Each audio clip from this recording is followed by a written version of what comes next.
Order, order. The Draft Judicial Pensions Amendment Regulations 2024. I call the Minister to move the motion. Thank you, Chair. I beg to move that the committee has considered the Draft Judicial Pensions Amendment Regulations 2024. Mr Betts, it's an honour to serve under your chairmanship today. This is my first delegated legislation committee as a government minister. In fact, it's my first speech in this House since the general election, and it's somewhat of an unexpected pleasure to be speaking on the subject of judicial pensions. The statutory instrument before us today amends a number of the judicial pensions regulations, specifically the Judicial Pensions (Fee Paid Judges) Regulations 2017, referred to as the FPJPS Regulations, the Judicial Pensions (Fee Paid Judges) Amendment Regulations 2023, referred to as the 2023 FPJPS Amendments, the Judicial Pensions Regulations 2022, referred to as the JPS 22 Regulations, the Judicial Pensions Regulations 2015, referred to as the JPS 15 Regulations, and the Public Service Pensions Act 2013, Judicial Offices Order 2015, referred to as the Judicial Offices Order. I hope you are all keeping up. The Judicial Pension Scheme is made up of a number of historic pension schemes. Since April 2022, the only scheme open for pension benefit accruals is the Judicial Pension Scheme 2022. All preceding judicial pension schemes closed to further accruals on the 31st of March 2022, but these older schemes are still relevant as the majority of judges have service extending across multiple schemes. The FPJPS regulations establish the Fee Paid Judicial Pension Scheme. The JPS 15 and JPS 22 regulations establish the Judicial Pension Scheme 2015 and the Judicial Pension Scheme 2022 respectively. These amendments will make a range of changes to improve and, where necessary, correct the running of these schemes in line with statutory requirements and actuarial advice. By their nature, these regulations are highly technical. In essence, these amendments to the existing schemes do the following. Firstly, they provide for an employer cost cap in the Judicial Pension Scheme 22 following the completion of the scheme valuation in February 2024. Secondly, they add further eligible judicial offices to their appropriate pension scheme where that eligibility has now been determined. Thirdly, they extend a number of deadlines for member elections under the Fee Paid Judicial Scheme. Fourthly, they extend powers to reconcile amounts that were paid to judges whose pre-2000 service must now be taken into account as a result of the O'Brien 2 litigation in respect of those new pre-2000 entitlements with their formal entitlements for that period. Finally, there are a number of technical changes required to facilitate the smooth running of the pension schemes. I shall cover each of these points in more detail. These amendments provide for inclusion of a cost control mechanism in the JPS 22 regulations. I will refer to that as CCM for short. This is a statutory requirement under the Public Sector Pension Act 2013 for all public sector pension schemes. This must be included by the 6th of February 2025, 1 year on from the first actuarial valuation of the scheme by the Government's Actuary Department. The CCM is designed to ensure a fair balance of risk with regard to the cost of providing public service defined benefit pension schemes between members of those schemes and the Exchequer. This is partly achieved through the setting of an employer cost cap.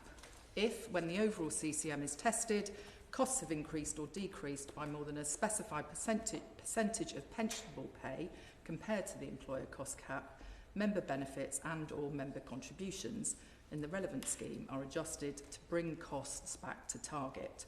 This could mean, for example, that a member's contribution rate could go up or down. However, the mechanism is designed with the intention that this would only be triggered by extraordinary, unpredictable events. These amendments also add a number of judicial offices into FPJPS, JPS 15 and JPS 22, where their eligibility for a judicial pension has been determined. This will allow these members to accrue pensions in the correct scheme for their office and where applicable to have access to retrospective entitlements in JPS 15 and JPS 22. This will allow members with service in these offices to access the benefits they are entitled to and make the correct contributions to the scheme. A number of deadlines are also being extended for member elections in FPJPS. Following the O'Brien 2 judgment, the scheme was amended in 2023 to take into account eligible service prior to the 7th of April 2000 in order to mirror pension entitlements for the salaried judiciary. The 2023 amendments set deadlines by which eligible members must make an election concerning their FPJPS pension provisions and to purchase additional pension benefits that they were entitled to following the O'Brien 2 judgment. We are now extending these deadlines to allow more time for the scheme to engage with eligible members in order to give members the time and information needed to make an informed choice. In advance of the FPJPS regulations being made, the Ministry of Justice made interim payments in lieu of pension, known as PILs, to eligible judges to provide an approximation of the remedy they would likely receive once the legislation was in place and operationalised.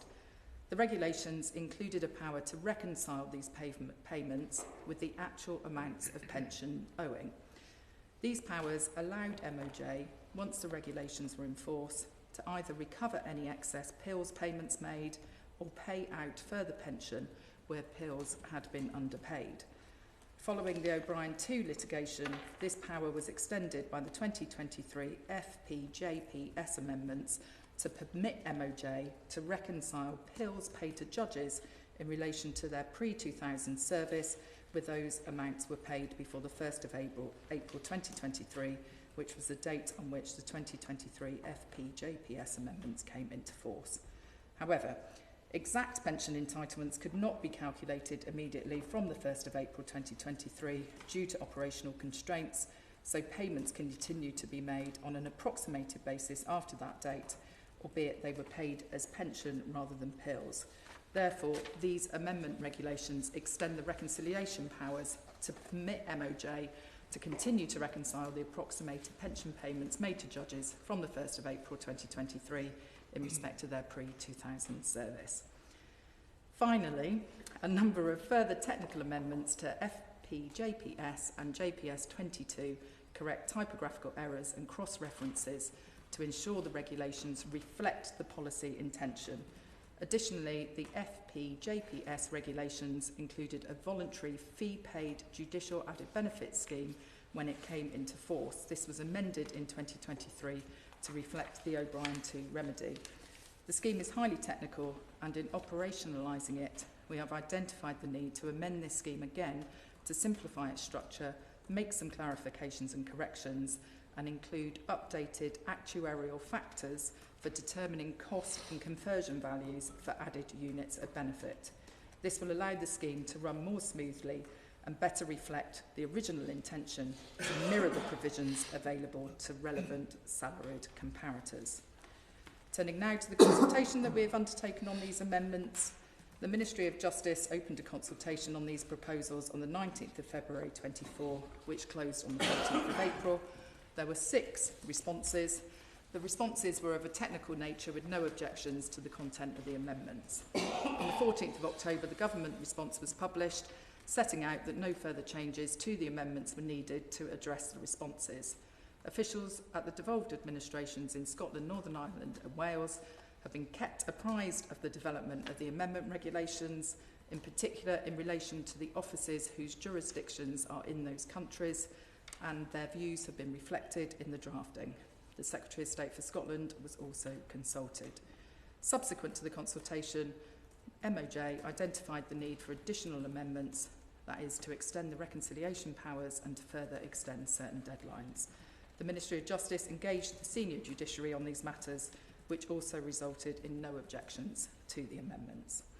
In conclusion, I'd like to assure committee members that the amendments set out in this statutory instrument are necessary to improve and correct the running of the judicial pension schemes, meet our statutory duty to insert a cost cap mechanism, and together with other measures on judicial pay and pensions, help to ensure that we can continue to support our outstanding independent judiciary. The question is the committee has considered the draft Judicial Pensions Amendment Regulations 2024. It's Kieran Mullen.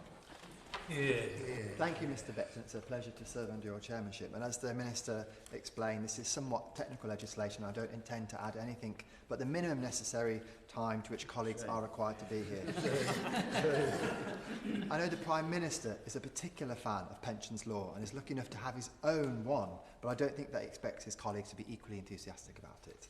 As the Minister has said, the Judicial Pensions Amendment Regulations 2024 make essential updates to our judicial pension schemes, and these changes originate from the previous government and were always expected to garner cross-party support. These amendments are a crucial part of the ongoing reform process aimed at ensuring fairness, clarity and efficiency in the pension systems for judges, whilst also ensuring compliance with legislative and actuarial recommendations. The regulations before us today address several key areas within the judicial pension schemes. To reiterate, firstly, the introduction of an employer cost cap, a critical measure required under the Public Service Pensions Act 2013. Importantly, this mechanism will only trigger adjustments in response to significant and unpredictable changes, ensuring that alterations to the pension scheme are made cautiously and only when absolutely necessary.